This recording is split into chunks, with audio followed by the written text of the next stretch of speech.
اللہ سب کو شفا عطا فرما دیجئے۔ اللہ ہمارے ایک جاننے والوں میں کچھ ان کے رشتہ داروں کو کچھ موذی بیماریاں ہیں، اے میرے مولا ان کو شفا عطا فرما دیجئے، اللہ ان کو شفا عطا فرما دیجئے۔ اللہ کتنے دوست احباب دعاؤں کے لیے درخواست کرتے ہیں، اے میرے مولا دلوں کا حال آپ جانتے ہیں، اللہ سب کی جائز ضروریات کو پورا فرما دیجئے۔ اللہ ہمارے اٹھے ہوئے خالی ہاتھ اس بات کی گواہی دیتے ہیں اللہ ہمارے پاس کچھ بھی نہیں، اللہ دینے والی ذات آپ ہے، آپ کی ہے، پر اللہ نظریں آپ کی خزانوں کے اوپر ہیں، اور اللہ آپ کے یہ خزانے ہیں بھی آپ کے بندوں کے لیے۔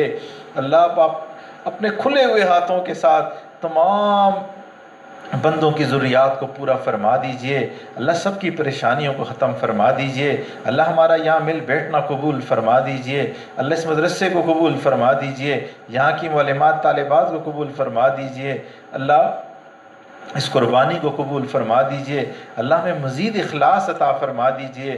اللہ سچی بات یہ ہے اگر یہ قبول نہ ہوا تو یہ بھاگی دوڑی کس کام کی، اللہ یہ محض آپ کے لیے ہے، اللہ قبول فرما دیجئے، اللہ قبول فرما دیجئے۔ اللہ اس مدرسے کے عمل میں ان مجالس میں مزید ہمیں اخلاص عطا فرما دیجئے، اللہ یہاں کے فیض کو پورے عالم میں پھیلا دیجئے، اللہ رحمت والا معاملہ فرما دیجئے، اللہ ہمیں آزادی کی قدر کرنے کی توفیق عطا فرما دیجئے۔